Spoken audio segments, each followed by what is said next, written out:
Halo semua, pada video ini saya akan membahas Q&A All About Chocolate Part 2.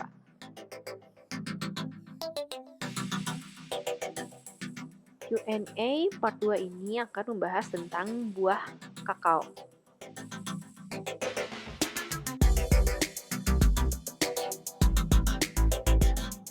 Pertanyaan yang pertama untuk kategori buah kakao.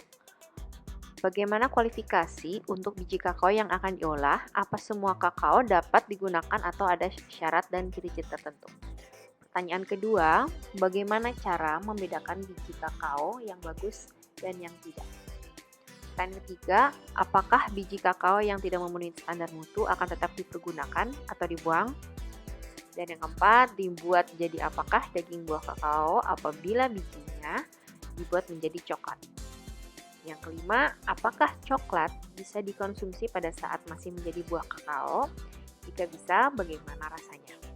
Pertanyaan terakhir, selain dijadikan sebagai pupuk, apakah kulit kakao bisa dijadikan suatu produk makanan?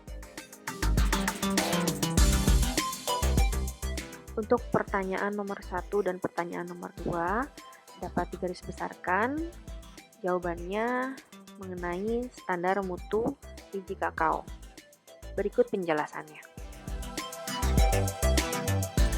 Standar mutu biji kakao sudah diatur di dalam SNI 012323/2008. Itu terdiri dari 3. Yang pertama adalah jenis tanaman, yang kedua adalah ukuran biji kakao, dan yang ketiga persyaratan mutu yang terdiri dari kandungan jamur, fermentasi, serangga, kotoran, dan kecambah pada biji kakao. Yang pertama saya akan membahas tentang jenis tanaman. Jadi jenis tanaman ini terdiri dari 2 macam. Yang pertama adalah kakao jenis mulia dan kakao jenis lindak. Dan kakao jenis mulia itu jenis tanamannya adalah Criollo dan Trinatario. Yang memiliki ciri-ciri itunya buah berwarna merah dan kulit tipis berbintik-bintik kasar dan lunak, buah bulat telur sampai lonjong, biji besar dan bulat serta memiliki mutu yang baik. Lalu berat biji kering lebih dari 1,2 gram dan memiliki kandungan lemak biji kurang dari 56%. Selanjutnya, Cotyledon biji berwarna putih saat masih segar dan bila sudah kering berwarna cerah. Sedangkan untuk kakao jenis lindak atau Forastero, dia memiliki ciri-ciri buah berwarna hijau, kulit buah tebal, buah umumnya bulat sampai bulat telur, biji buahnya tipis, kecil dan gepeng, serta memiliki mutu sedang. Berat biji kering rata-rata 1 gram, memiliki kandungan lemak biji mendekati atau lebih dari 56%. Dan Cotyledon itu berwarna keunguan. Nah, dapat kita lihat gambar. Di sini ada jenis Criollo, ada jenis Forastero dan Trinatario. Nah, dapat saya sampaikan kalau 80% coklat batangan yang dijual di pasaran itu berasal dari jenis Forastero dan dia memiliki rasa lebih pahit dan aromanya lebih kuat. Kita bahas satu persatu ya. Oke, untuk varietas Forastero itu memang rasanya lebih pahit dan beraroma lebih kuat. Lalu tanaman ini juga menghasilkan biji kering yang biasa dikenal sebagai bulk cocoa, ordinary cocoa, atau kakao baku. Selanjutnya, varietas Criollo. Ini adalah tipe tanaman kakao yang menghasilkan biji kakao kering juga yang biasa disebut sebagai fine flavor cocoa, choice cocoa, edel cocoa, atau kakao mulia. Kakao ini juga memiliki ciri cita rasa enak dan beraroma lembut. Nah, kakao ini lebih banyak digunakan untuk produksi kosmetik daripada konsumsi karena biaya produksinya yang mahal. Dan tanaman ini juga membutuhkan perawatan khusus karena mudah mati dan terserang hama. Varietas terakhir ialah Trinitario.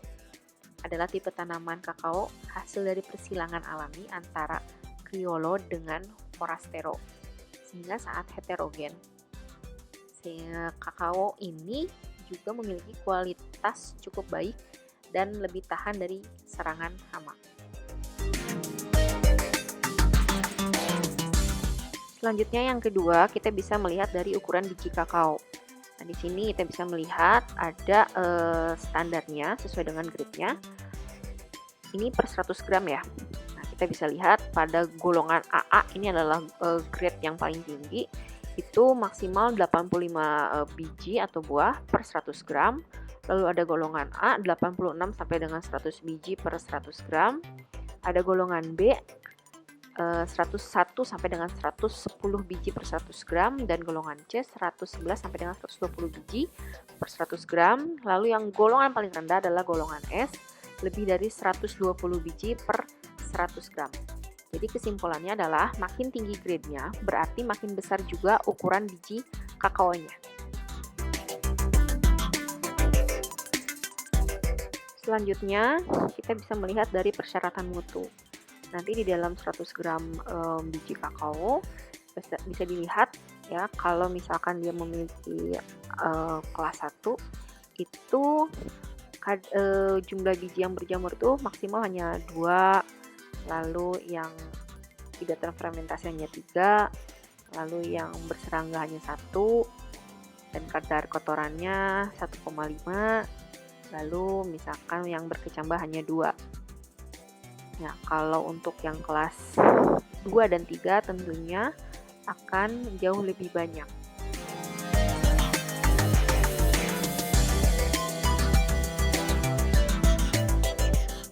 Tentunya yang menjadi penentu hasil biji kakao yang bermutu itu dimulai dari panen sampai dengan pasca panen. Pertanyaan ketiga, apakah biji kakao yang tidak memenuhi standar mutu akan tetap dipergunakan atau dibuang? Jawabannya adalah biji yang tidak memenuhi standar mutu itu memang seharusnya dibuang karena akan merusak cita rasa dari coklat tersebut.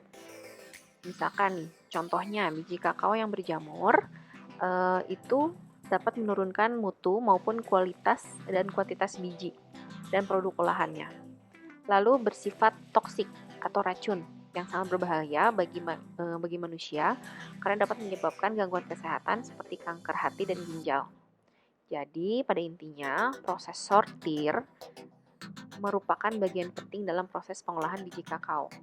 Proses sortir diperlukan ketelitian agar tidak ada biji kakao yang tidak memenuhi standar mutu untuk lolos ke proses selanjutnya, karena itu akan merusak cita rasa dari produk coklat tersebut.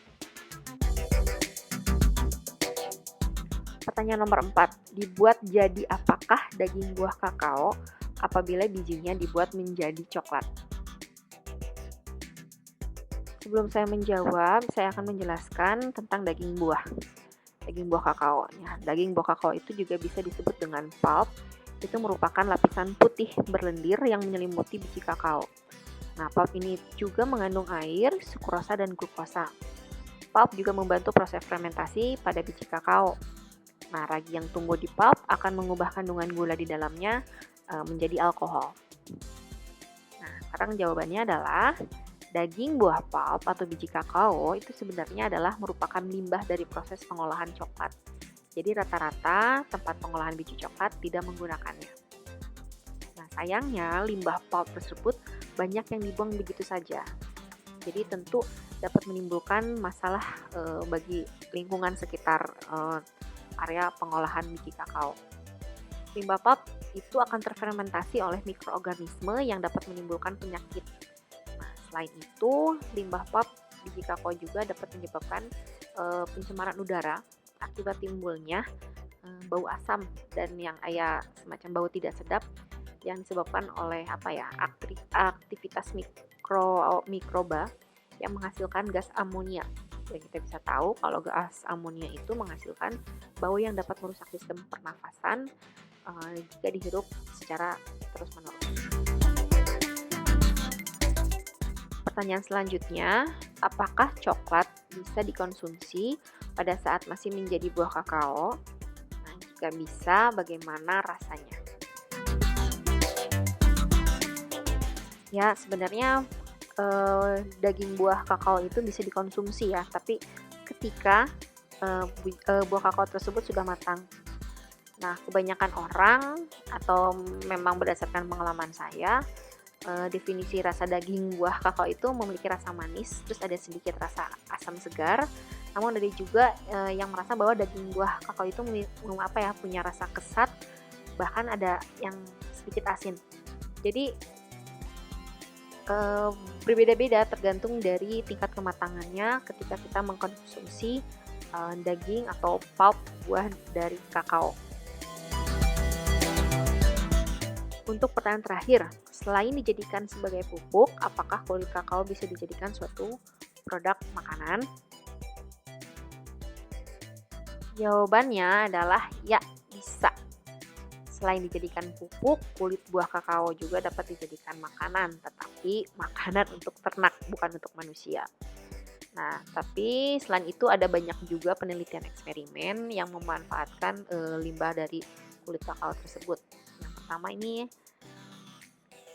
dijadikan sebagai pelembab wajah karena kulit kakao itu mengandung polifenol yang dapat memperlambat penuaan dini dan melancarkan peredaran darah. Penelitian eksperimen ini dibuat oleh para mahasiswa dari UNY, Universitas Negeri Yogyakarta. Nah, lotionnya itu diberi nama Lomaka, yang artinya lotion Theobroma kakao. Lalu penelitian ini meraih dana dikti dalam program kreativitas mahasiswa bidang kewirausahaan 2019. Dan yang kedua, dimanfaatkan sebagai pewarna organik non-biodegradable, yaitu pengganti rhodamin B, yang merupakan salah satu pewarna di pabrik tekstil. Sehingga pewarna tersebut ketika dibuang limbahnya tidak merusak lingkungan. Ya, sekian Q&A untuk bagian kedua tentang buah kakao. Semoga bermanfaat.